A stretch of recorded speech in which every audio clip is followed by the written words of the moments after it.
করেছিলাম। তো মা বাবা যেহেতু নিরামিষ খায় তার জন্য ওদের জন্য করতে পারিনি, তাই আজকে ওদের জন্য বিরিয়ানি করেছে। বিরিয়ানির চালটা প্রথমে ভিজে রেখেছিলাম, তারপরে এখানে লবঙ্গ তেজপাতা দিয়ে আমরা বিরিয়ানি আর একটু সাদা তেল দিয়ে আমরা বিরিয়ানির চালটা বসিয়ে দিয়েছি। যেহেতু এটা ভেজ বিরিয়ানি হবে তার জন্য আমরা কুটে নিয়েছি পটল, টমেটো এবং কড়াই অলরেডি সেদ্ধ হচ্ছে আলু আর এঁচোড়, এবং নুন দিয়ে আমরা সয়াবিন বড়িটা ভিজে রেখেছি। দেখতে থাকুন আমাদের আজকের ভেজ বিরিয়ানি রেসিপিটা। আর গাইস, আমরা পুরো রান্নাটা কিন্তু উনুনে করছি, তো হ্যাঁ একটু কষ্ট হচ্ছে, কিন্তু আমরা সেটা ম্যানেজ করে নিচ্ছি।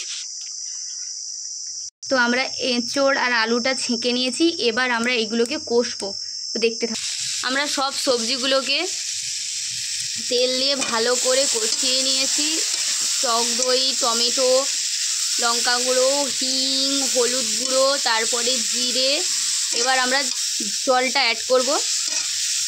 আদা বাটাও দিয়েছি, আপনারা চাইলে রসুন বাটা বা টমেটো বাটা দিতে পারেন, বা আমরা জলটা অ্যাড করছি।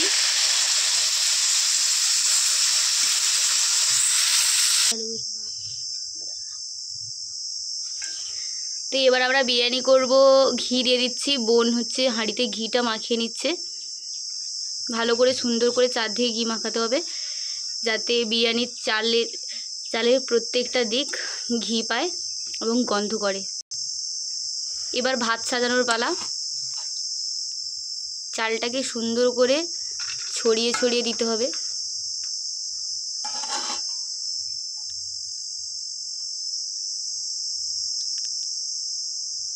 বিরিয়ানি ভাতটা আমরা সাজিয়ে নিয়েছি, যেখানে আমরা ভেজিটেবলসগুলো দিয়ে দিয়েছি বিরিয়ানি মশলা এবং কিছু ইনগ্রিডিয়েন্টস। বিরিয়ানির রয়েছে ইনগ্রিডিয়েন্টস, যেটা হচ্ছে তার মধ্যে আছে এই ইনগ্রিডিয়েন্টসটা, এটা আমরা শুকনো খোলায় গুঁড়ো করে তারপরে এটা দিয়েছি আমল দুধ, এবং দিয়েছি গোলাপ জল, এবং হচ্ছে মিঠা আতর এবং কেওড়া জল দিয়ে এটাকে এবার আমরা এর উপরে আবার ভাত চাপাবো, দিয়ে ঘি ছড়াবো, দিলে আমাদের রেডি হয়ে যাবে আজকের ভেজ বিরিয়ানি। তো হাঁড়িটায় আমরা তার উপরে ভাত দিয়ে দিয়েছি, তারপরে দিয়েছি রাইস, তারপরে বিরিয়ানি মশলা, আর আমাদের সেই স্পেশাল শুকনো কড়াই নাড়া বিরিয়ানি মশলাটা, তারপরে কিছু ইনগ্রেডিয়েন্টস ভেজিটেবল বেঁচেছিল সেটা আমরা ছড়িয়ে দিয়েছি, তার উপর আবার মিঠা আতর, ঘি, এবং হচ্ছে আমরা দিয়েছি দুধ। ব্যাস, এবার এটা আমরা হচ্ছে ভাপে বসিয়ে দেবো।